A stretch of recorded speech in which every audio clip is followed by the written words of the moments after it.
Greetings, friends here and in the room and friends online. I'm Ed Steinfeld, Director of the Watson Institute for International and Public Affairs. It's truly my pleasure and honor to be here today and join you all in this celebration, intellectual celebration of just a phenomenal book, Patsy Lewis's Caribbean Regional Integration, A Critical Development Approach. This just came out from Routledge this year, 2022. It's a fantastic book. You're not here to hear me talk about the book, but I just have to say, this book, I think, in so many ways underscores the need to understand the Caribbean as a source of innovation, as a source of alternative perspectives on contemporary policy, on history. The Caribbean, of course, as a locus for understanding the legacies of colonialism, the legacies of enslavement, but also the Caribbean and knowledge from the Caribbean as a driver of new ways of framing issues intellectually in other parts of the world, including right here in the United States. The Caribbean is a source really for decolonization of our curriculum and decolonization of a lot of our scholarly approaches. And this book, Patsy Lewis's book, I think pushes us all in that direction, pushes me in that direction in very powerful ways. We're going to have a wonderful panel discussion today, and I thought I'll just very briefly introduce the panelists, and then we'll turn to the discussion. So, of course, first, let me introduce Patsy Lewis. Patsy Lewis, my faculty colleague, is senior fellow here at the Watson Institute. She's, of course, also director of the Center for Latin American and Caribbean Studies here at Brown. Professor Lewis received her PhD and MPhil from Cambridge University, Trinity College, and her BA from the University of the West Indies, Jamaica. She specializes in the political economy and development challenges of the Caribbean, which, of course, are so beautifully and profoundly described in her latest book.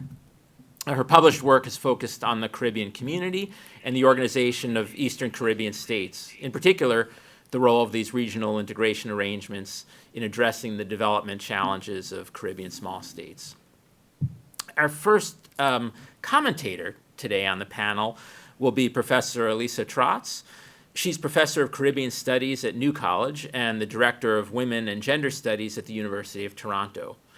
Professor Trotz is affiliate faculty at the Dame Nita Barrow Institute of Gender and Development Studies at the University of the West Indies, Cave Hill, Barbados. Her research is situated within a tradition of feminist political economy and a Caribbean feminist tradition in particular that takes social reproduction as a starting point and node of interrogation to think through histories and processes of dispossession and their contemporary manifestations.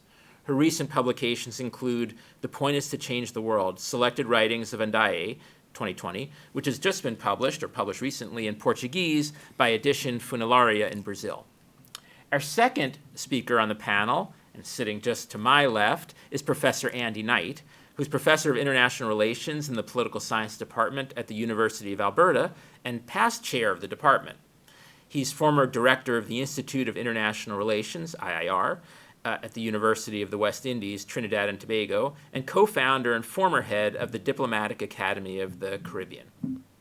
Professor Knight is the author of numerous books, including the award-winning Female Suicide Bombings, A Critical Gendered Approach, with Taya Narojna, University of Toronto Press. Professor Knight was awarded the University of Alberta's highest honor, the University of Alberta Distinguished Professor, and in June of last year, 2021, he was named a 2021-2022 Fulbright Distinguished Chair in International and Area Studies at Yale University. He's just completed his Fulbright at Yale. So what we're going to do is we're first going to ask Professor Trotz to speak for 15 minutes or so, and then we're going to turn to Professor Knight for 15 minutes or so, and then we'll turn to Professor Patsy Lewis to respond. Professor Trotz. Thank you so much for that warm introduction and welcome. Hello, everyone. Good afternoon. I'm actually joining you from Toronto, which is situated on the traditional lands of the Huron-Wendat, the Haudenosaunee, the Anishinaabe, and most recently, the Mississaugas of the Credit First Nation. Thank you for this invitation and to Kate for doing all of the logistical stuff with me behind the scenes. It is really such a pleasure, I'm just going to put my timer on, to have been invited to be part of this conversation. And I'm only sorry that I am unable to be with Patsy and you all in person, to celebrate the launch of this very important book. Patsy and I go way back, just over 3 decades back, in fact. We met as graduate students at Cambridge University. We're actually godparents to each other's children. And in fact, I share a birthday with one of her amazing daughters. And perhaps this is not an incidental personal detail, given the recognition of kinship and care as offering tissues of regional connectedness that the book alludes to, something that I want to come back to at the end of my brief comments today. At the time at Cambridge, I was working on regional integration with a focus on CARICOM, and Patsy's research was on political integration among the sub-regional grouping of the Organization of Eastern Caribbean States. For me, Patsy has remained completely faithful to this vision in her work, and also in active conversation with so many who discussed and dreamed regionalism into reality, and then turned around and served as regional civil servants, including those no longer with us, like William Desmas, Alistair McIntyre, and Norman Gervan. And it is this commitment and the simple act of putting in the work, the hard work, that has made Patsy, without question, the leading scholar of Caribbean regional integration today.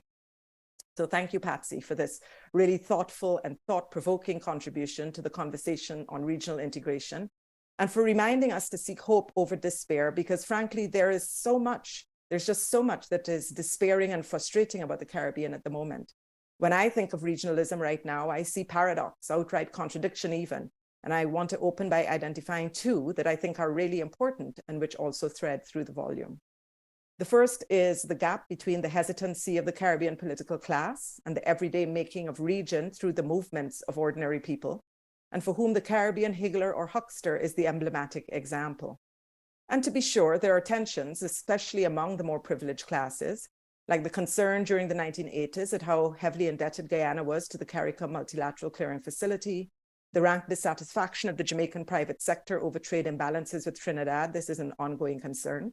The discussions in Guyana now over local content legislation that is being framed partly in response to other Caribbeans, particularly Trinidadians, who are seen in some quarters of the Guyanese private sector as trying to muscle their way in. But as Peter Wickham found in a survey done some years ago, and as Patsy notes in this monograph, Caribbean people are far from hostile to integration and in fact support its deepening. The second paradox has to do with the recognition of the vulnerability of the Caribbean to the existential crisis facing small island developing states and low-lying coastal areas. We've seen Barbadian Prime Minister Mia Mottley persistently and passionately making the case on the international stage, as recently as a few days ago at COP27, for confronting the deeply uneven burden and extraordinarily high price that the global South is paying. We have established the Caribbean Climate Change Center and the Caribbean Center for Renewable Energy and Energy Efficiency. We have promises made, for instance, on behalf of CARICOM by President Irfan Ali of Guyana on intensified commitments to regional food security in the face of astonishing food import bills.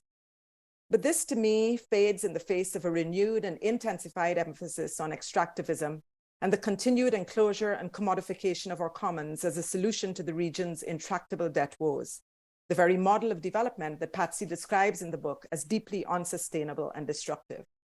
The runaway train of oil and gas development in Guyana is perhaps the most extreme example of this. Commercial production in offshore Atlantic waters commenced 3 years ago, operated by the limited liability company EEPGL, whose parent companies are ExxonMobil, Hess, and Snoop, the China National Offshore Oil Corporation. And just in the last week, Exxon posted its higher ever profits in its 152-year history, with the Guyanese wells described as a high return asset. Suriname is also an oil producer, and several other countries have given companies permission to explore for oil as well. Recent efforts to address the question of climate funding also reflect these contradictions. I would go out on a limb and say that the current Bridgetown initiative is now calling for a tax on oil companies. It will be interesting to see how this plays in Guyana. But it also seeks low-interest loans from the IMF, not grants, loans for climate spending in developing countries, rather like the greening of investment portfolios and the issuing of blue bonds to countries like Belize. It is difficult to see how this does not prolong, even deepen the intractable problem of high indebtedness. And as someone recounted, we will have to borrow to adapt to climate change, and our children and their children and their children's children are the ones to pay. So there's so much that the book offers in relation to thinking through these tensions or paradoxes. And in the brief time that I have, I want to remark on 2 related themes that stood out for me as really innovative and refreshing. The first is taken up in section 1, on a debate that goes back to the earliest discussions on integration, most closely associated, as Patsy notes, with the economist William Demas, and which saw the small size of the region's countries as a major inhibitor and reason for integration. And in fact, I believe that St. Lucian von Lewis also wrote his doctoral thesis at the University of Manchester on small state behavior and contemporary politics. This would be contested by others, Demas's vision, deeply influenced by dependency theorists at the time, who argued that it was not size, but the unequal integration of the Caribbean into the global economy that was the issue. I really appreciated the attention that the book pays to moving beyond a zero-sum approach to this question. It was never really an either or, even if it often got framed in that way. And we can witness the formation in the Eastern Caribbean of the Organization of Eastern Caribbean States as a way to give smaller islands some autonomous space to navigate on behalf of their interests in the larger CARICOM body. And in particular, what I found innovative and hopeful was the move that was made, especially in the closing section of the book, to pivot the debate and focus on small size as a starting point for rethinking the future of the Caribbean, by foregrounding the region as resource rich, not resource poor, by seeing it as a space replete with opportunities for popular engagement and participation, by offering less obstacles to putting principles of subsidiarity into actual practice. The Jamaicans have a saying, we small, but we taloa. And as someone who started her academic career with the smallest units, the OECS, I wondered, Patsy, if you might reflect briefly on the importance you've placed in this book on emphasizing small size and encouraging us to see it not as an obstacle or as a distraction, but in fact as an opportunity. And the second key contribution, there are many, but I only have 15 minutes. So the second key contribution for me was the book's insistence on moving beyond the all too easy conclusion that the problem with CARICOM is its implementation deficit and the absence of political will, notwithstanding the endless reports and recommendations, the West Indian Commission, the Technical Working Group on Governance, the Golding Report, some of which are discussed in the book, and all of which are basically gathering dust on the shelves of the CARICOM Secretariat, which, if we are to be honest, really is little more than the administrative arm of the heads of government where the real power of decision-making and implementation lies. And I really appreciated Patsy's forceful and careful argument that she makes in the book that the diagnosis of implementation deficit is one that mistakes symptoms for cause. And the way in which she walks us through some instances of how this materialized, like the rocky and partial acceptance of the original and appellate jurisdiction of the Caribbean Court of Justice. In fact, the Caribbean is probably per capita the most governed space at a national level. And for years, with the exception of Haiti and until 1992 Guyana, although the attempt to subvert the outcome of the 2020 elections in the latter country gives us pause, but for a long time, the Anglophone Caribbean, and certainly during the 1980s, was seen as the largest grouping of politically democratic states in the world.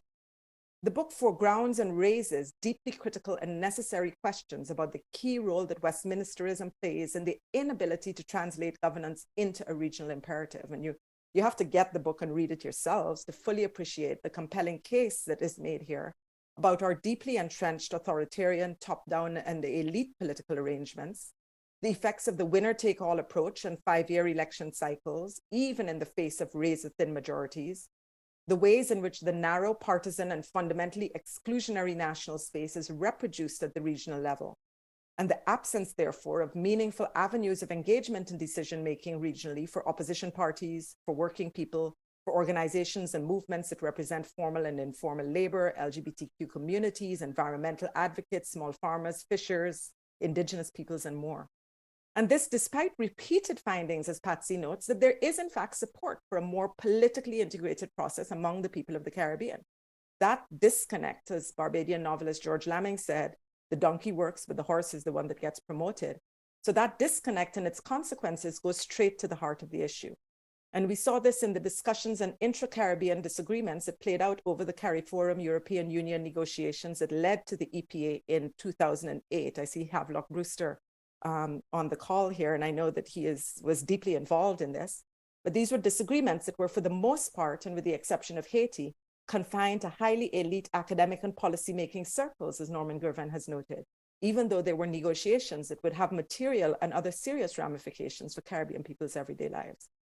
So I agree with Patsy and with the arguments developed in the third section of the book beautifully, fundamentally rethinking the question of size, recognizing that the strongest elements of regional connectedness lie in the cultural sphere, emphasizing the politics of kinship and identity as the antidote to narrow nationalism. What really does it mean to be St. Lucian or Trinidadian or Barbadian in the face of histories of movement and migration? Brian is right there in the audience with his Trini Jamaican connections. And so each of us can attest to that in our own personal familial itineraries. Calling for a common approach to ownership and control of national resources. Those are Patsy words. Thank you. Because many today see this as outmoded thinking in an open world, and for what Patsy describes as, quote, a vision of the region that treats our destinies and fortunes as combined, end quote. The threats and challenges we face should also require this understanding. The continued and inhuman blockade of Cuba, the political crisis in Haiti and the most recent wave of migration it is producing, the fact that oil is being drilled in offshore Guyanese waters with absolutely no proper oil spill plan or full liability insurance coverage in place, and with Exxon's own maps modeling that a spill would reach as far as Venezuela, Trinidad and Tobago, Grenada, St. Vincent and the Grenadines, and St. Lucia. And crucially, the book's recognition in its closing pages of the importance of fundamentally rethinking questions of value and social reproduction. This dovetails with a Caribbean feminist statement that was issued in May of 2020 by a group of Caribbean advocates and activists. And I'll just quote briefly. The disruptions caused by the COVID-19 pandemic shone a bright light on the fragile underbelly of Caribbean societies, premised upon a fundamentally extractive and exploitative, outward-oriented economic model. Without the requisite attention to social justice and economic and environmental sustainability, we have to revision our Caribbean as more self-sufficient and more regionally interdependent in meeting our basic needs for food and for energy, the two areas where we spend most of our foreign exchange. Changing values means recognizing other forms of capital that are aligned with the values that have allowed Caribbean people to survive and thrive. Human, social, and cultural capital, the natural capital that exists in our soils and seas, the beauty of our landscapes. It means valuing the unpaid, low-paid, and disregarded work that keeps communities alive and that has put poor people on the front lines of the pandemic as the essential, life-giving, and sustaining workers. It means rebuilding our Caribbean from the ground up around the principles of caring for each other. It means learning from and with Indigenous communities that continue to offer lessons in how to caretake our lands and waters in our times and for future generations. And the central question before us, I'm wrapping up here, is a fundamentally political one. And it is enough that it has actually been raised in this wonderful volume. But where might that impetus and pressure come from? And I wanted to invite Patsy to reflect on that. I'm thinking of the campaign that was mounted across the Caribbean, including young people from Groundation Grenada, members of Juve IT in Trinidad and Tobago, the women and students from Guyana, the folks on the ground in the Dominican Republic, academics from the University of the West Indies back in 2013, after the Supreme Court ruling of the Dominican Republic threatened retroactively to strip citizenship from Dominicans of Haitian heritage. And that was actually a regional campaign that was ultimately successful when a delegation was invited to meet with the CARICOM Bureau. I believe Kamla Prasad-Besessar was head at the time in Trinidad and Tobago. It was a fairly unprecedented meeting. And it ended up with CARICOM issuing a statement of condemnation and suspending the Dominican Republic's application for CARICOM membership at the time. So I'm really interested, Patsy, in hearing you reflect on how we might accomplish this fundamental shift you're calling for, which I really agree with, especially given your discussion of the Westminsterization of national and regional space. Are there openings that give you cause to hope? And do you see this as taking place outside of ossified and regional state structures? And I'd like to end with a very short audio clip. It's just about a little over a minute long. And it's the last three verses of a little known extempo calypso on Caribbean integration by Barbados's Mighty Gabby and Trinidad and Tobago's Black Stallion, because it puts these issues and the questions that Patsy has raised in their wonderful volume perfectly into lyric and music. So I'll just play that. It would be so easy. Black man look hungry politicians, trying their best to kill the islands. They must think you and I is fool. Their power lies in divide and rule. But you as a man wouldn't let them slip. You done tell them we came on the same ship. And all that they do, they can't stop the one family between you and me. Imagine them European communities could get together with a unity, if you please. When leaders see alone that they can't make it, They get together and form a common market. And now Mexico and America, with Canada done decide they getting together. And if we leaders don't take an example, very soon the Caribbean could be in trouble. Brother Stalin, it's so nice to see Trinidad and Guyana is in unity. We love for this region is so strong. From Jamaica come all the way down. Every man from the islands, me brother. Every girl from the islands, me sister. And I am sure forever it will remain this way. Santi Manite. Caribbean massive, now is the time to show them leaders what is on your mind. It is time that they come up with a plan. How to unite the whole Caribbean. Year after year it's the same old thing. They keep it meeting after meeting. Tell them we want unity and we want it right away. Sunny Manity. Thank you. Great. Thank you very much, Professor Trotz. And now we turn to Professor Andy Knight. Andy. Thank you very much, Ed. First of all, I'm disappointed that Alicia is not here with me. I was looking forward to seeing her in person after such a long time. But I'm glad to be back here at the Watson Institute. I think the last time I was here was 2010 or 2011. So it's nice to be back here and to be able, particularly to be able to speak to Patsy Lewis's excellent book. I think it's demonstrated to me, anyway. I've been out of the Caribbean region for a very long time, but it's demonstrated to me that there's some really good scholarship that comes out of the Caribbean that gets marginalized, sometimes gets not listened to by us in North America and in the West. So I'm happy that she's made the effort to do this very important book on Caribbean regional integration. And my focus will be on the context within which she has placed the book. And I am particularly interested in the context of the role of regional organizations in global governance. And I think that she's done a very good job in situating Caribbean regional organizations within the context of global governance.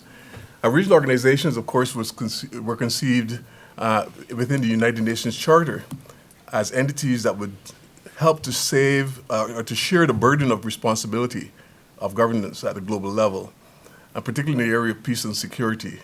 And if you go back to Chapter 6 of the UN Charter, you notice that it states that countries that have disputes with one another that could lead to war should first try to seek solutions through peaceful methods, methods as negotiations, inquiry, mediation, conciliation, arbitration, judicial settlement, etc., but also resort to regional agencies or arrangements and other peaceful means that might be of their choice.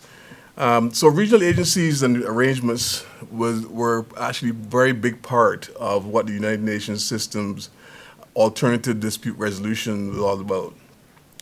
And if these measures fail, then they should then go to be referred to the UN Security Council.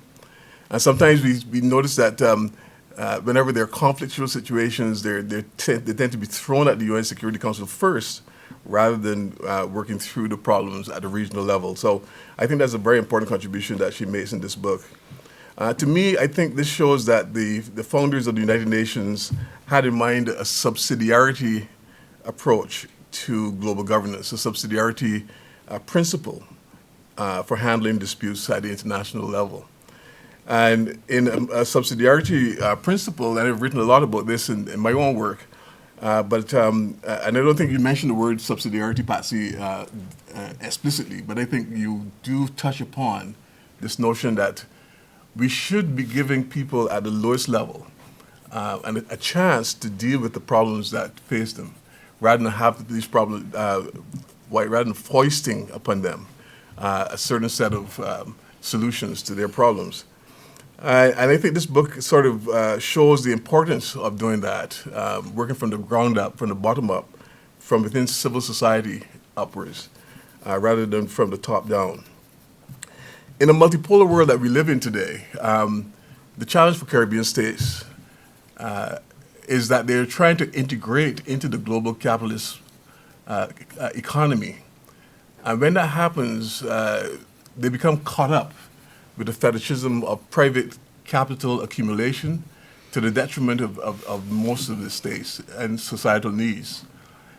So the end result has been a historical process that is dominated by a series of societal strains, such as tensions that emerge from the increasing gap between the dominant transnational capitalist class and the exploited and the marginalized working classes.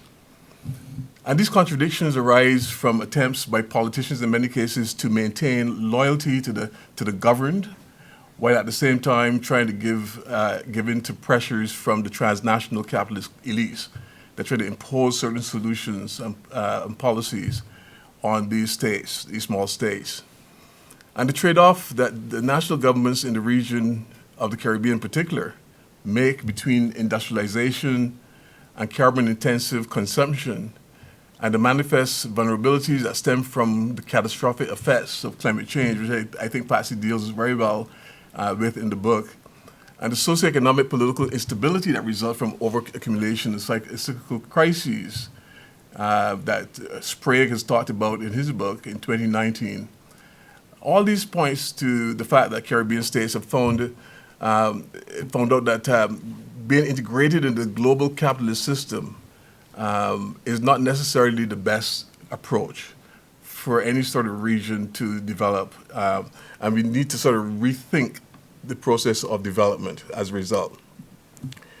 That's one of the areas I'm very interested in when I read this book. I want to know, how can regional organizations like CARICOM become a tool for bringing about peaceful coexistence in the world? How can we play a role in CARICOM in a world that more or less marginalizes these small states and small regional groupings? And the context becomes very important here because we're dealing with what I call an interregnum, a shift from one world order to the next. We're living through that shift right now, and we can see the contradictions that have come about as a result of the shift. All of the pillars of world order are being questioned during the shift. From democracy, things that we sort of became so familiar with and embraced as part of the natural order of things in the world order. Many of these ideas and ideologies are being questioned today, even by some of the countries that were, in fact, pushing these on small states, like democracy on small states. The United States has had its own problems now with democracy. We noticed from January 6th of last year. And it still continues to have a challenge when it comes to democracy. So we've witnessed the end of the Cold War, we've witnessed the collapse of the Soviet Union, we've witnessed the more or less decline of the United States as a hegemonic power. And all these areas, and the rise of China, of course, and the rise of the BRICS, this is the context within which the book is actually placing the regional organization of CARICOM. And this contest has reanimated interest in the role of regional organizations, as Patsy has pointed out very clearly in the book, the role of regional organizations in global governance. Other people have actually mentioned this in the past. I think you mentioned Amitabh Acharya's work, very important work, on multiplex governance. I have done it with Union Casaria and Hamigani in the book called Remapping the Americas, which was our first attempt really at trying to decolonize the whole subject of regionalism. Because, as you know, most of the scholarship on regionalism, as with almost everything else, is kind of Eurocentric and American-centric. And sometimes we fail to see the contributions that Caribbean countries have made to this kind of this debate. And a lot of it has to do with the smallness of size of the region and the fact that we feel insignificant in the global arena. But one of the things I learned when I spent some time in Trinidad as the director of Institute of International Relations is that the Caribbean as a region is probably the most globalized region of the world. Everybody is there. All the major colonial powers are still, the essence of their, the character is still there. And in some ways, is a coloniality mentality that pervades within the Caribbean and allows these big powers to still be present in some ways in the region. And that sort of colors every single thing that's done in the region. I would make a distinction between integrating those countries into the global economy and the process of integration itself in the region. I think that those two things need to be separated in the book. And I think it's important to sort of make that distinction. I think there's an important role to play for these small states to try to integrate as a means of allowing them to punch above their weight at the international level in many different multilateral fora. But we have to question, as Patsy has done, we have to question this drive to integrate this region into the global economy. Because that integration in the global economy, as she points out, comes with a lot of baggage. First of all, there is the inequalities upon which that global economy has been based. That's perpetuated, right, in the process of being integrated into that global economy. I think this is a very important point that she makes in the book. And Patsy has rejected the notion of neoliberalism as a necessary path to development. That's another important contribution to the book as well, in the book as well. Neoliberalism as a sort of a dominant ideology does not have to necessarily be the trademark for development in the region. And I think in doing this and criticizing or fetishism in some ways with growth and industrial development, Patsy is arguing in the book that there are other more social indices that need to be taken into consideration when it comes to development. And we can see this, some of those social indices in the UN Human Development Report of 1990. In some cases, we can see some of this in this, the SDGs, although I think it's very important to point out, as Simon Dalby has pointed out as well in his criticism of SDGs, is that SDGs sometimes perpetuates the inequality of the global integration. This SDGs approach to development in many ways is rooted in the reliance on the benevolence of countries that are rich, countries that are the center of the global arena, and also big businesses. It completely sanitizes the historical and contemporary roles that these countries, like countries in the Caribbean, have played in trying to sort of reverse this perpetuation towards inequalities. And in many cases, the SDGs help to valorize these big countries and the big businesses as saviors of the poor and the disadvantaged. And SDGs are firmly rooted in the notion of the salience of the economic path to development, something that Patsy criticizes in her book. And this deeply embedded neoliberal economic norms that she points to presents themselves as value neutral, apolitical in some cases, and ahistorical. And I think one of the important contributions that Patsy has made in this book is to call for the reconceptualization of development. And a reconceptualization that centers the Caribbean states and the Caribbean people in particular at the center of the development process. And that it has to have a way of enhancing the people of the Caribbean in terms of their sense of value and belonging and well-being and leisure, as she points out in the book. So what should development look like? This is one of the questions I would raise with her, and hopefully she will answer in her response to our panel today. What should development really look like for the Caribbean as a region? I get from the book that Patsy wants to see a much more multifaceted approach to development. It should align with what the author Sens have argued is the sort of expanded freedoms and the building of capacity of the people of the region. There should be less focus on growth and GDP and debt reduction as a process, as a path towards development. There should be more guarantees of freedoms of individuals in the region, improving access to education, good quality education, expanding opportunities for quality employment and social security, and enhancing political freedoms by giving people a greater say in what's going on in their lives, in decision-making processes in each of these countries of the region.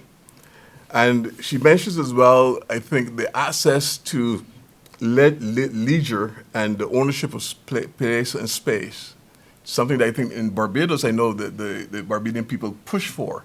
The importance of Barbadian local people having control over our beautiful beaches and so on, as opposed to handing them over to big businesses and the tourist industry.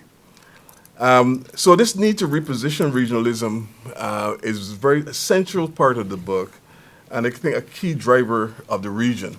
And I would argue that the interregnum, this period of time that we're living through right now, is an appropriate time for that kind of reflection this passage is done in this book.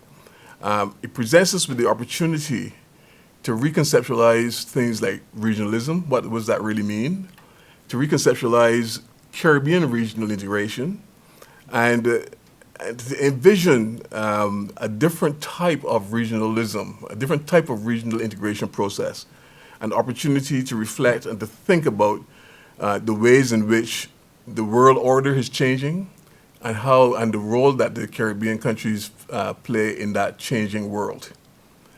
Now, I want to just quote something from her book on page 248, which I think is seminal to this discussion about the need for rethinking regionalism. She says the current period of insecurity presents a fertile opportunity for rethinking our strategies, who we are, who we want to be, and how best we can reposition ourselves to exercise greater control over our destiny, even as we recognize that the limits of our own sovereignty and our marginal position in the global system of states. I think that sort of encapsulates the essence, I think, of that argument about the need to reconceptualize regionalism and the need to reconceptualize, in particular, the Caribbean region as a region. Thank you very much, Patsy. Thank you.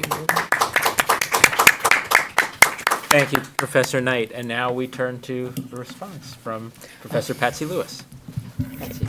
Thank you. I want to start by saying thanks to Ed, who is the director of the Watson Institute for International Public Affairs, and it's a very busy institute, and consequently, Professor Steinfeld is a very busy individual, and, thank you for taking the time to chair this. That's a great learning opportunity for me. And thanks for your general support.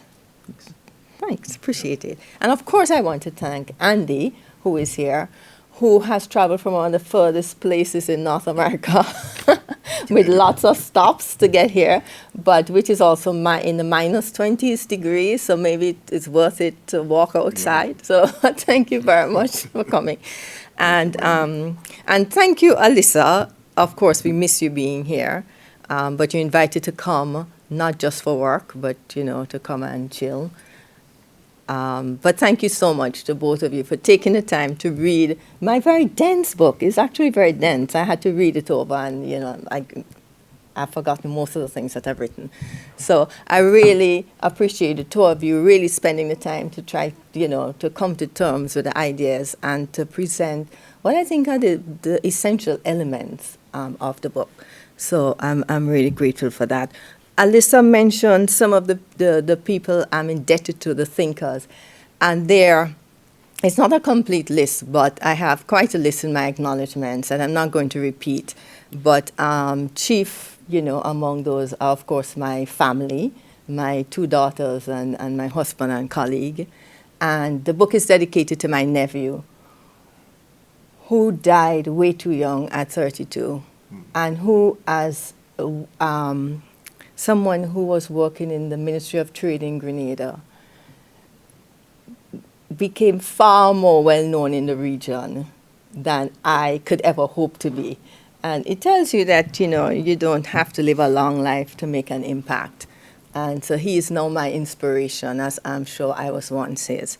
And of course, thank you to all of you who have, taken the time to come to this discussion.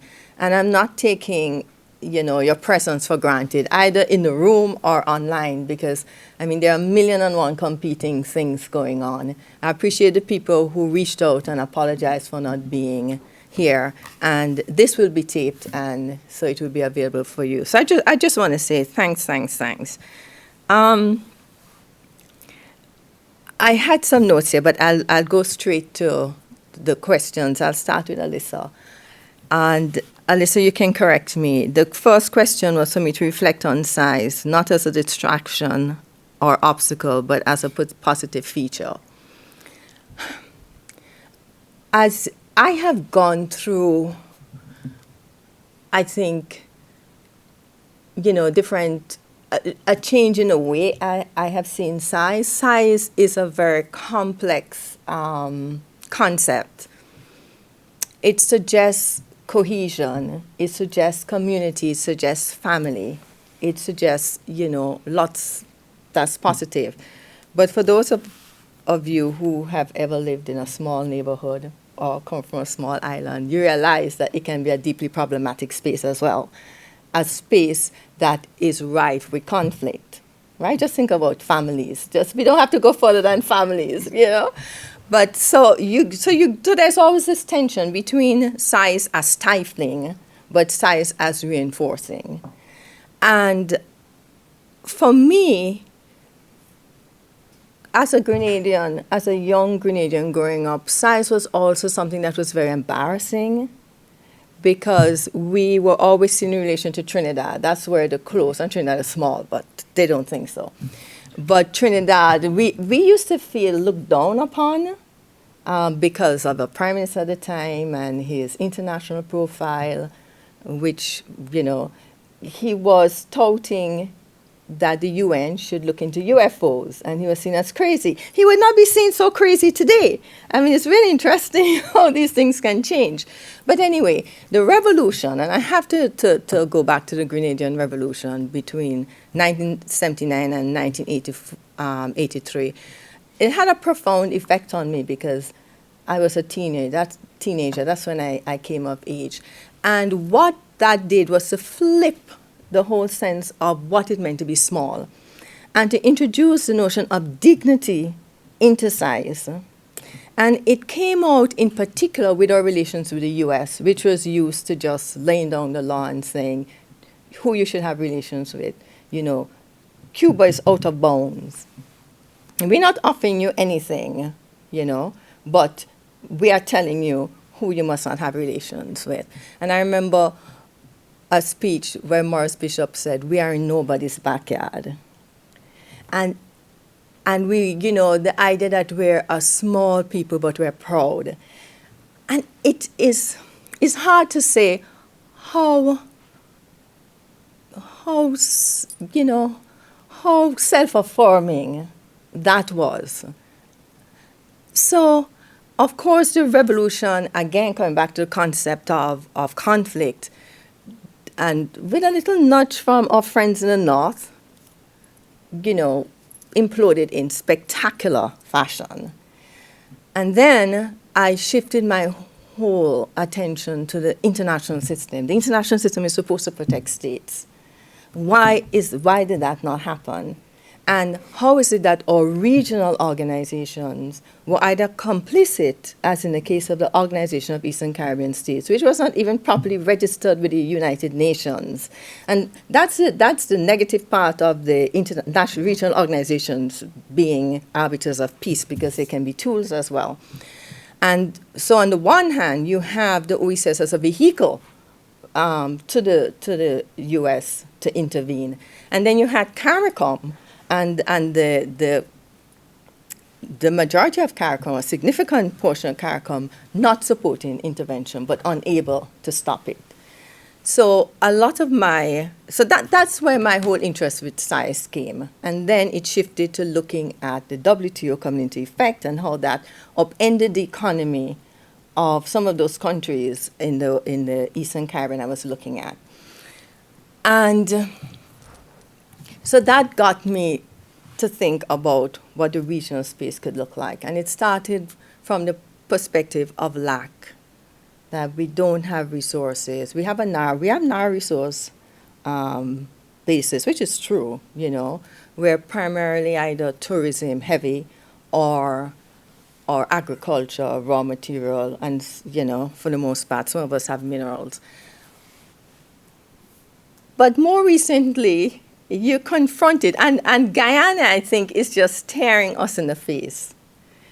Guyana is making people very rich. It's making companies very rich. So how can we continue to say that we are poor and we don't have resources? So the problem is not that we don't have resources. The problem is not thinking that these resources belong to us. And in that sense, where does the region fit? Now, the region has this very ambitious program that talks about integration, and which focuses a lot on trade and opening up markets. But the flip side of that, I mean, the downside is that what do we have to trade? You know, what are the problems with our production processes? Fewer and fewer people are benefiting from this process of liberalizing trade. And there's a regulatory agenda and ambition to, you know, have more harmonization of policies. And that brings me, sorry, listen, I'm jumping to Andy's point about subsidiarity, which I did address, because the reconstructed CARICOM Commission talks about subsidiarity. And the question, to tie these two things together, is what do we choose to prioritize? When we talk about regulation and the regulatory environment, why don't we jump the queue and think about the fact that what regulation should we have for oil? We know that oil is not a big thing, right, which it shouldn't be. But that these companies are trying to squeeze the last they can get big before it's shut down. Why is it that we don't see that as an urgent area of regional action? Why are we so behind in thinking about how we regulate the sea? And we think of the sea from climate change perspective, which is great. But what about the exploitation of resources? Are we going to wait for the next venture with Jamaica or with somebody to, you know, engage in the very same ways in which these companies and countries have been engaging with us, so that we remain to ourselves a region that is poor in resources and has nothing to offer, when everything we do is say, come and invest. People don't invest when you don't have anything to offer. So my thing is to flip the switch. Flip how we think about ourselves. And you guys have got me. I'm not sure if I'm answering the questions, but frankly, I think at the center of our problem in our region is a lack of confidence in who we are.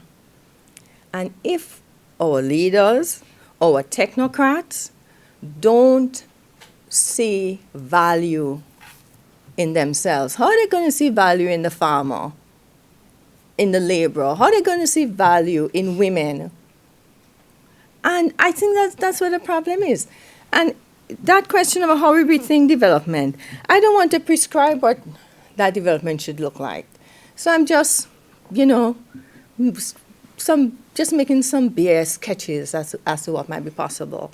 And that comes back to a list of questions. Where does the impetus for this change and the energy come from? I do not know. I think it's young people. When I gave the talk at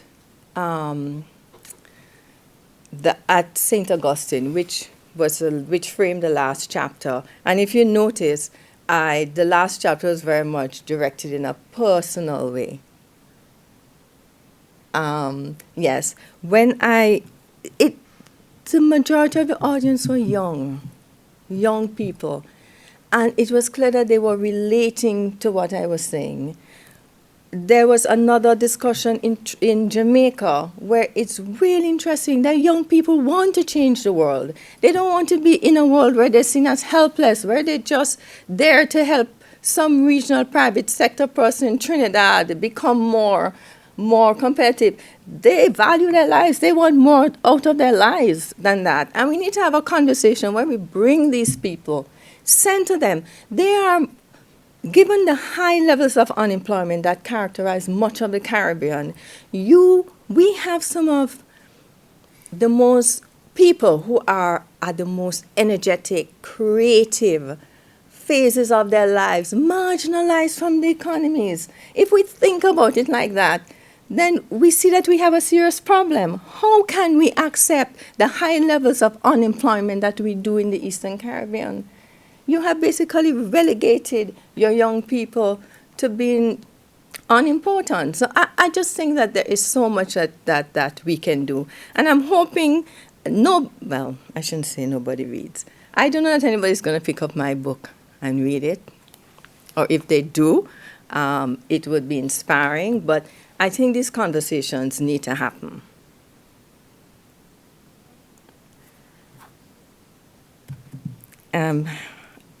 I think maybe I should, I don't know if there are any questions.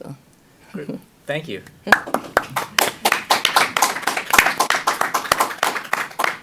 Well, we have about 5 minutes for the remainder of the official part of the program, but I think if there are questions, you could certainly run over, although I have to apologize. I will have to leave it at 1 o'clock. But I wonder, Elisa and Andy, whether you have any more additional specific questions for Patsy. We could take one or two and then open it up to the online and in-person audience. Elisa first. Elisa, did you have a follow-up question for Patsy? No, I'd like to hear what others say. I'm just delighted because I knew that Grenada was really central to the arguments that were being made in the book. So I'm so delighted that whatever got raised by Andy and myself was an opportunity, I think, for Patsy to sort of explain that, not only in relation to what you talked about there, but also in relation to some of, we often think about the Grenadian Revolution just in terms of failure. And I think what this book sort of raises is some of the lessons that many of you learned when you were actually involved during that period about popular participation, whether it was in budgetary matters and other kinds of things. And I really think that sort of informed this larger regional argument. So I'm really happy. I was actually going to push Patsy on that, but I didn't need to do that because she went there herself. So I'd love to hear what others, I see Jessica and many others who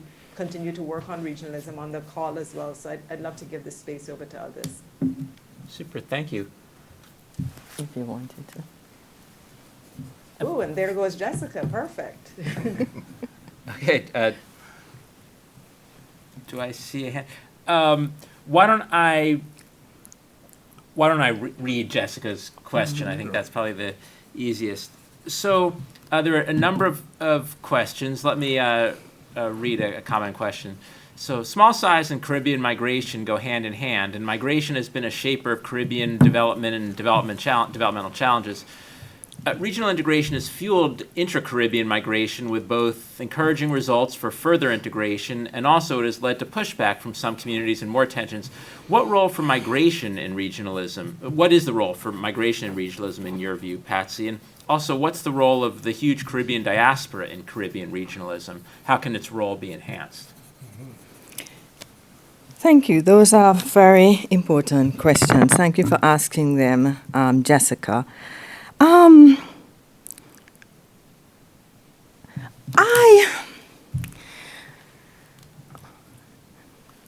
am very critical of the region's approach to migration. More migration happens outside of CARICOM than happens within CARICOM. I think that's the first thing that we have to be clear on.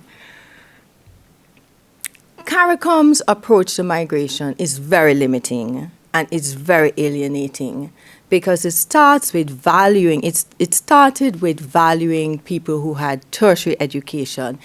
It was not geared at what to me is, and I must say I am a strong supporter of Caribbean integration, right? So my criticism starts from a place of love and wanting this thing to be better because I see it as an emotional connection. I want to know more about these people who are like me, who have had the same kind of historical experiences like you know, where I come from, who have the same kind of challenges. It's an emotional response. But instead, in the context of CARICOM and the neoliberal trust, people are seen as in their limited road for how they can enhance competitiveness. That's wrong, right? And I think, yes, I know that migration is a double-edged sword in that people feel threatened when there is too much or where they feel like they're marginalized in some way. So we have to think about those, about how we can avoid people feeling that marginalization. But frankly, I don't think that kind of elitist approach is the proper way to go because it totally ignores ordinary people, excludes them from that conversation. The role of the diaspora, I have not, to be honest with you, my own critique. My critique of the diaspora, I think is my general critique, is the diaspora are people. They're human beings. They're people with connections to family at home still. They are people who imagine the Caribbean in a certain way. And how have we chosen to engage with them? As resources, as potential investors to replace the fact that investment has dropped off. We're seeing them for the utilitarian function. I think that's wrong. And I think it gets us. We are listening too much to the IMF and the World Bank. We are to the whole question of remittances, bonds, brain recirculation, when we should be focusing on valuing the people who stay. And people will come back if they want to, and if you make the place a place that's valuable to them. So I think the diaspora is important. They're family. They would find their own ways to integrate, but we should not see them as resources and monetize them in the way in which I think we have a tendency in the region to do. Great. You know, Patsy, there are additional questions. So if it's okay, Sure. Can you go on? And I have to apologize for having to leave. But again, I just want to congratulate you on this fantastic book. And I want to, again, thank Lisa Trotz and Andy Knight for this fantastic commentary. And again, thank you for this great learning opportunity. Thank you so much, Ed. Yeah, we chose to have this on Memorial Day in the U.S., which is a holiday in Rhode Island. So thank you very much, Ed. Appreciate it. Okay. Jessica's question, where do I see wider Caribbean fitting into our regionalism? I'd leave that to come back, and come back to that, hopefully. Okay, Anya Lewis Meeks. I think this is somebody I have a passing acquaintance with. Thank you for this engaging interdisciplinary conversation. Do you see engagement with Caribbean regionalism on the part of young people as more within the political sphere, intellectual, academic, or in social cultural forms of commentary? Anya, I would say that I would say everything. I wouldn't separate the political sphere. They absolutely should be in the political space. But what is important is what they're bringing to the table. If they want to be in the political space, to be the inheritors of the current politicians with the same kind of policies, to climb the path of success in the same way, then I would say no, stay at home. Stay out of the political process. What I'm hoping for young people is for them to see the possibility of change and the possibility of alternative futures. And of course, you know that the academic realm is not a popular realm. You write, you think, you write in a way that can be alienating to people. This stuff is hardly ever read. But just listen to a calypso or a reggae song, and that would have, far more effect than anything I could ever write in terms of bringing people around. So definitely, I think that that outside of politics, there is a lot, even more dynamic spaces for change. Hope that answers your question, Anya. Hi, Leslie Richards. Good to see you. Okay. Even though many Caribbean countries have had a fair share of women heads of state, however, the representation of women in parliament and local government is relatively low. Studies have shown a correlation between women in decision-making positions and development. Do you feel that CARICOM is addressing the lack of representation of women? No. I think that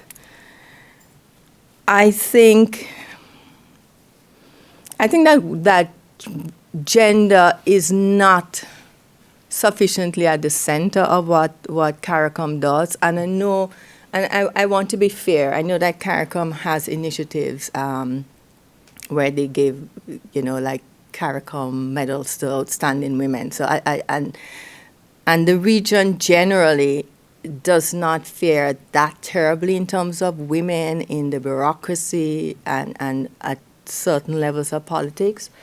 So I would say that I advocate for a greater role of gender in CARICOM as I advocate for youth and unorganized people, that there's a problem with grassroots democracy. There's a problem with people being able to influence CARICOM's direction, influence the conversation.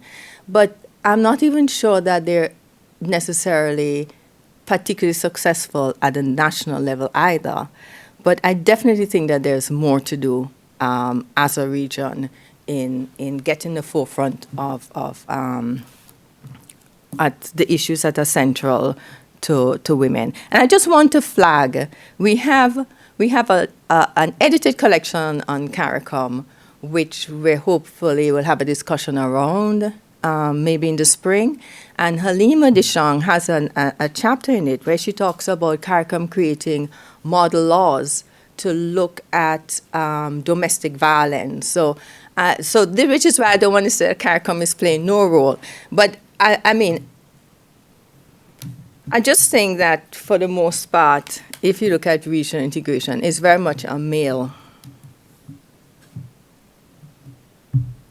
project, a masculinist project. And yeah, I'll stop here. Jerry Augusto, taking nothing at all away from the importance of focusing on Caribbean integration, I wonder what you think of the possibilities of the kind of ideas, interrogations that you raise being in fruitful dialogue with these doing similar work on African integration. And where do you see the book fitting on the reading list of classes here in the Watson? It will be on mine. Okay, that comment is not for me to answer.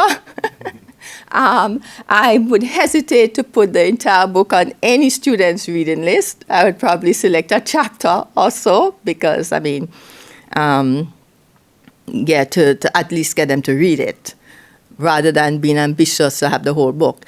I think that what I'm saying, has application outside the Caribbean. I mean, Africa is...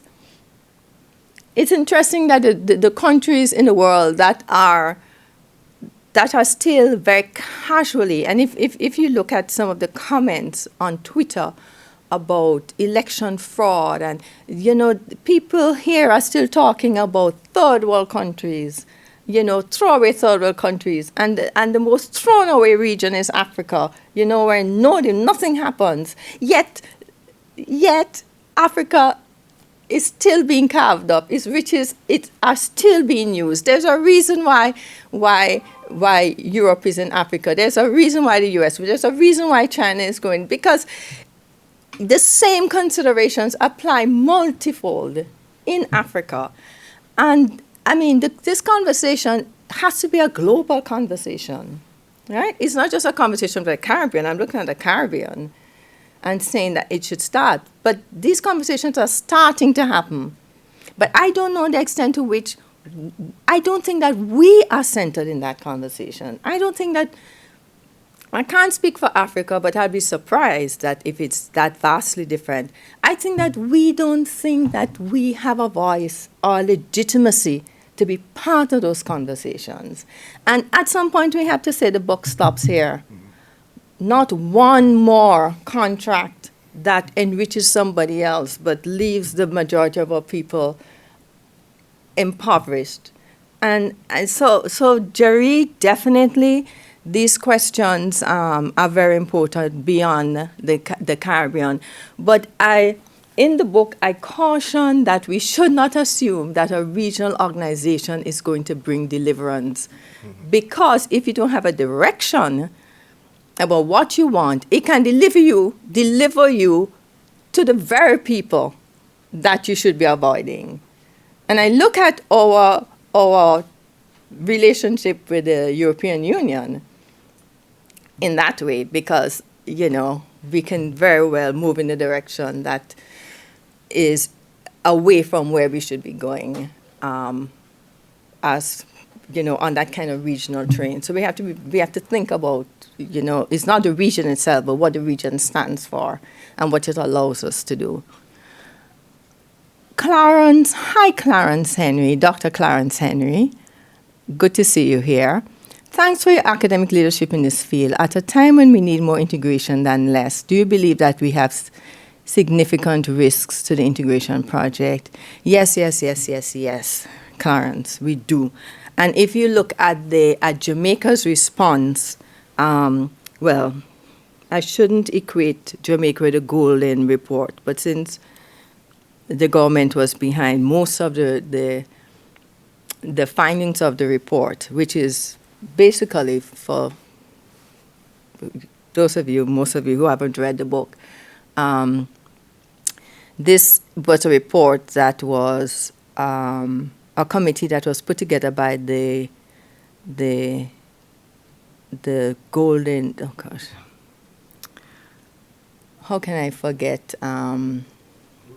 No, the Prime Minister of Jamaica, Andrew Holness government, sorry, when he came to power.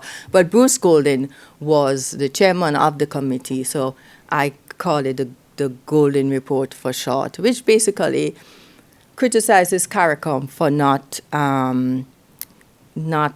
being the vehicle for Jamaica to realize its dreams.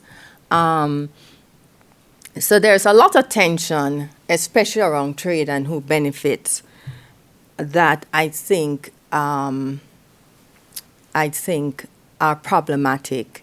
And somebody in a note, I don't know if he'd want me to say, to me, said that the Caribbean right now is a desert and it's going to be worse now that there is oil and, COVID is over and all of us are scrambling to reactivate our tourism sectors, that the challenge there is for us to be even less invested and think that, we can all compete with one another and run in different directions.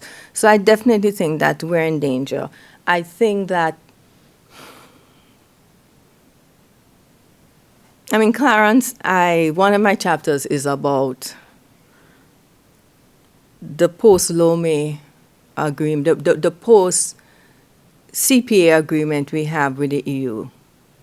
And it really doesn't leave me feeling that optimistic. But, I think, let me move on. Kamala Lewis. Hi, Kamala Lewis. Given your thoughts on oil and Guyana, could you share your position on how the Caribbean should frame interactions with Chinese investment in the Caribbean? Thank you for that question, Kamala, because it's one of the issues that I mentioned in the book. In that chapter in particular, on our relations with the EU, I make it very clear that we should use the same critical lens, whether it's with China, and I know that the rhetoric here is that China is taking over everything. China is horrible. China doesn't care. But hey, you haven't been all that great either. So whatever, we should have a principled position that centers us on our interests, regardless of who we're addressing. We should be even-handed, right, with China, with the US, with the EU. And one of my criticisms of the way we see our relations is that we're always looking for the next savior. And China has been very good. China has been doing what the US hasn't been doing, giving support for large infrastructural projects that are way outside of the budgetary abilities of individual Caribbean countries. But China is not doing it because they love you. Just like the US doesn't love you anymore, or the Europeans don't love you anymore. No, they're doing it because they can get something out of it. And the question is, how much are you willing to give up to get what you want? So I just think we need a principled position. I am not more critical of China than I am of the EU or the US. I think that we all, especially given our history, where we are coming from, and I know that in my own work, I haven't drawn on that history of slavery and colonialism at all, right? But we should be aware of where we're coming from, right? And how independence has positioned us in this global structure. It hasn't freed us. It's positioned us in a hierarchy where we're at the bottom. And the thing is, do we want to remain there? Are we happy with this? I'm not. And I'm just glad that I am not in a ministry or even at CARICOM where I have to be going and begging somebody for money. And I feel very badly for our bureaucrats and our politicians who have to do that. But I think we should convert that embarrassment, we should feel that shame, and convert it into something positive. Diana Abraham, hi. We should be aware of where we're coming from. Oh, wow. Yeah, that's exactly what I was saying. We need to be aware of where we're coming from. Okay, Jessica, coming back to that question, where do you see the wider Caribbean fitting into our regionalism in the future? I think we have to define what regionalism we want first off. I mean, for my part, solidarity is always very important. And we have to think, and I mean... Patsy, can you explain what the wider Caribbean is referring to for those who may not? Okay, Brian is asking me to interpret what Jessica means by the wider Caribbean.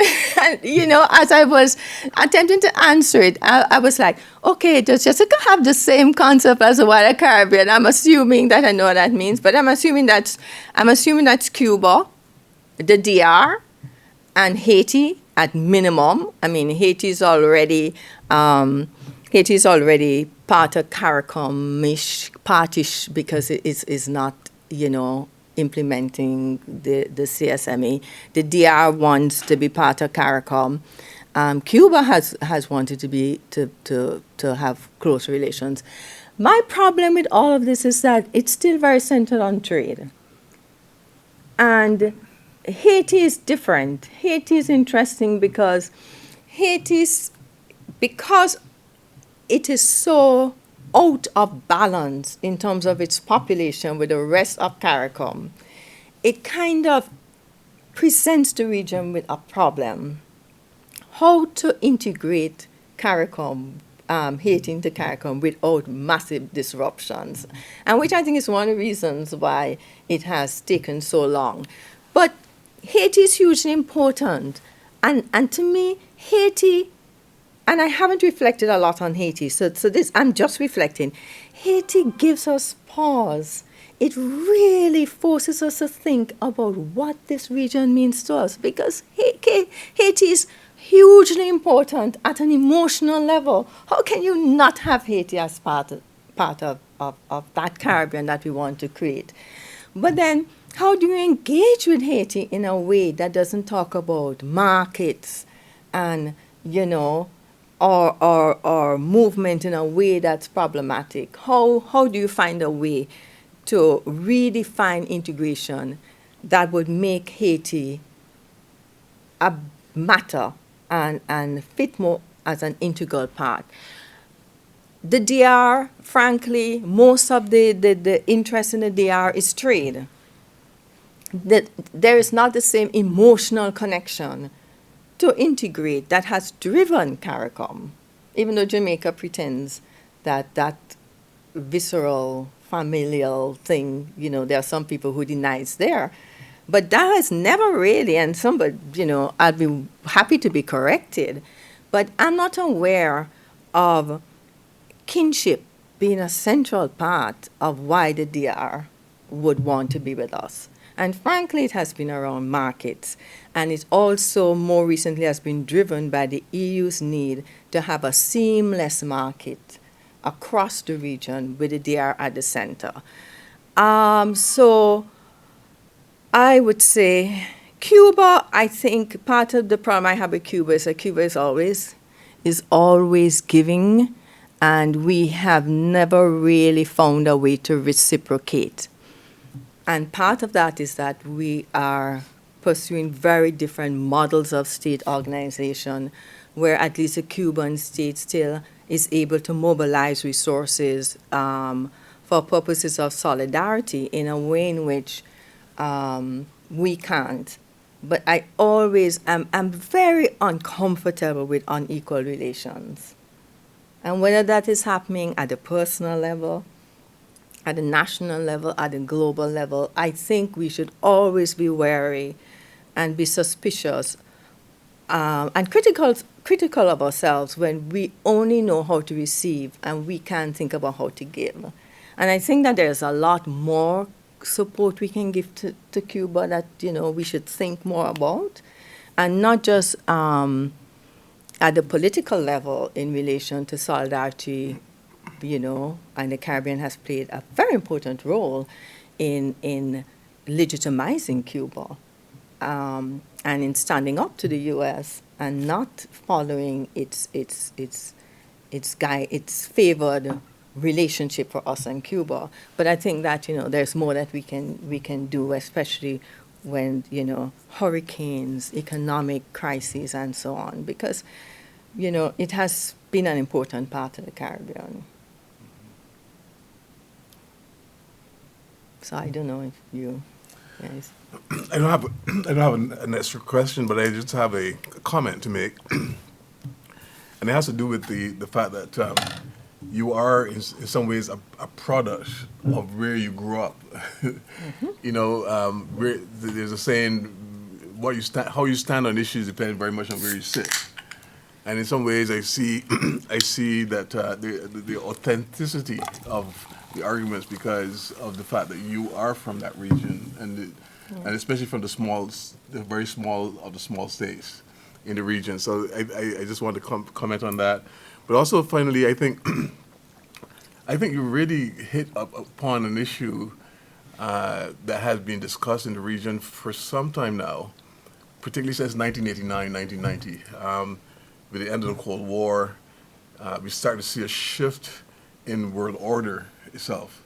So I think situating your work in the context of the shift in world order is very important. I say this in the context of 2014, I believe, when both Xi Jinping and Joe Biden came to Trinidad and Tobago, both of them within the same week. It showed the importance of the region as an arena for the conflicts between the big powers. Mm-hmm. And that's still a very important thing to think about. I mean, the region itself became an arena for this competition between a declining hegemon and an emerging hegemon. So I think the whole notion of hegemonic shifts becomes very important to the discussion about regionalism. We can probably use that occasion of the hegemonic shift to try to reposition ourselves as a region in the way that you have described in the book. So I just wanted to make those points. Thanks. Yeah, thanks. I definitely agree with that, and I think we have to be part of that conversation. Absolutely. Oh, Clarence Henry says establishing a leader among the participating countries will help advance the efforts of regional integration. Some argue, which CARICOM country should emerge as a regional leader? Yeah, Clarence, I don't subscribe to that. I know that, and I've seen people saying it should be Trinidad. It should, but no, I'm sorry, because it would never be Grenada, and at that point, I would be drawing the line. No, I don't think that we should look to a country, and that takes us back to the whole centering of economics in regional integration, which hasn't worked all that well for us. I think I would prefer to see movements. I would prefer to see people. I would prefer to see cross-Caribbean movements as a driving force, as opposed to a country taking a leadership role. And that would be... I'm not an anarchist, but I don't like hierarchy. So, and I certainly don't like hierarchy among countries. So I would not be advocating for Trinidad or Barbados or Jamaica, the kind of contenders for leadership in that sense.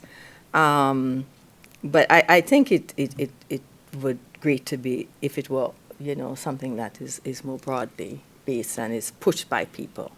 Yeah. Alyssa?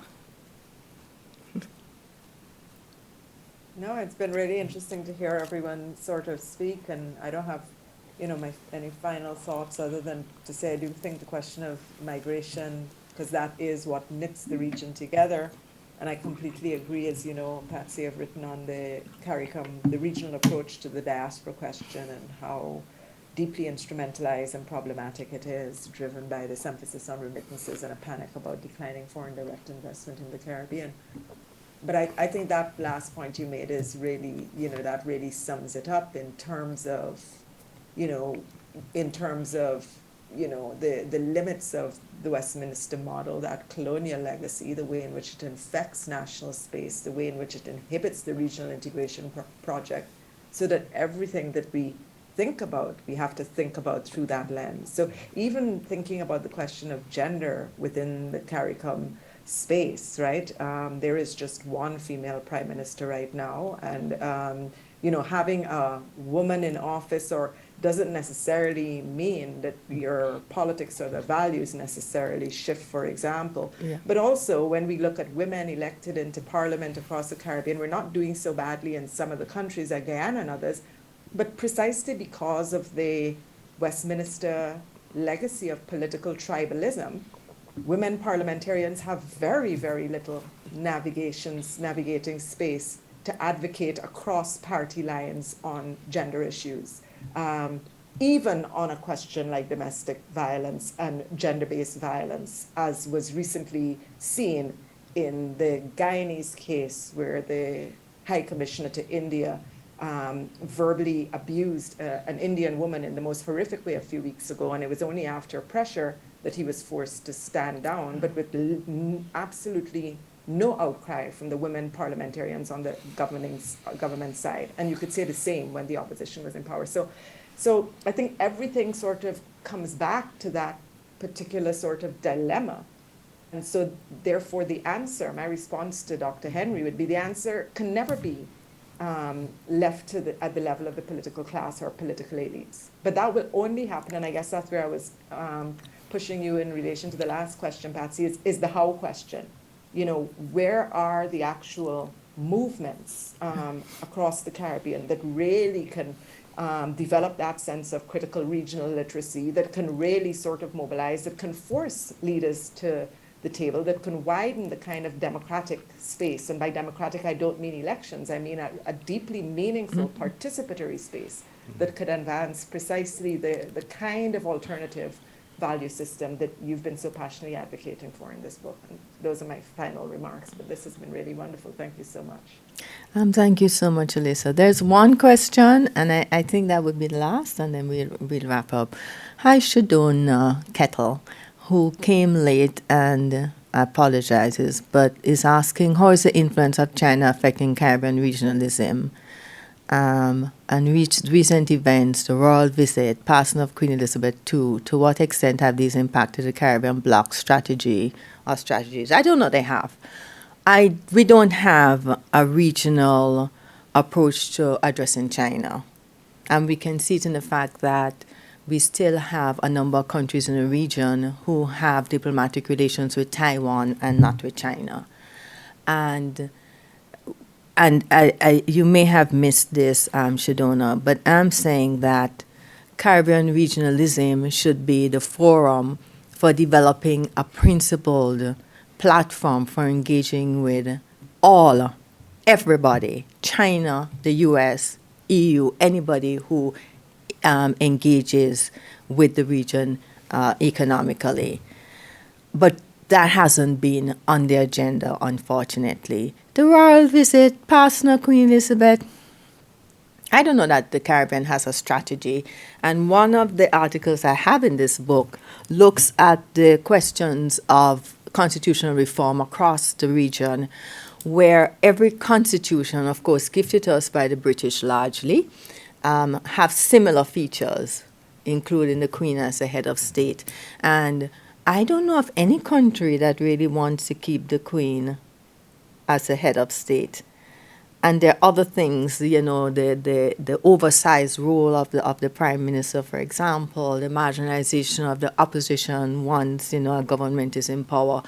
And there are lots of defects with the constitutions that we have inherited that need to be changed. But we have not, and that once constitutional change operates at the national level, they immediately are subjected to the national partisan politics, regardless of what people really want. Because if the party in power is proposing it, the opposition is going to oppose it because it shouldn't happen. We are better able to deliver it. And that's a ripe area for a regional approach. And a regional approach would take those issues out of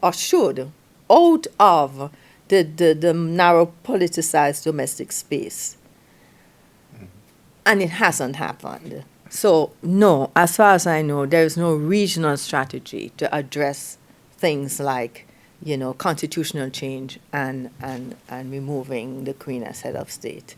That's still very much a national agenda, depending on whether, as in Mia Mottley's case, you control everything, the entire political system, and you can just implement it. You know, you can just wave and you just sign a flourish of your signature and it's gone. But most of us, you know, are not in that space. What about reparations? Because the CARICOM is more or less developing a unified approach, I guess, to reparations now. Is that maybe one area in which we can see ourselves as a region responding to the past and the legacy of slavery as a collective? Well, they're already doing that. And on paper and in principle, I support reparations. That has not where my focus has been, because frankly, reparations don't address the structure of the international system, right? And yes, if you look at the infrastructure that was left, whether it's education or health or physical infrastructure, there's a lot that those colonial countries have to answer for. But even if they did, it still doesn't address the fact that the global economy is structured in a way that, they would benefit more. And it doesn't address the fact that they still engage with us on the very colonial terms that they always did at independence when they own the mines, their companies, We don't own our economies. Most of the wealth is owned by somebody else. Reparations doesn't touch that. So that is more my interest. And frankly, a lot of the legacies of slavery, we need to address. We need to address color, how we value color.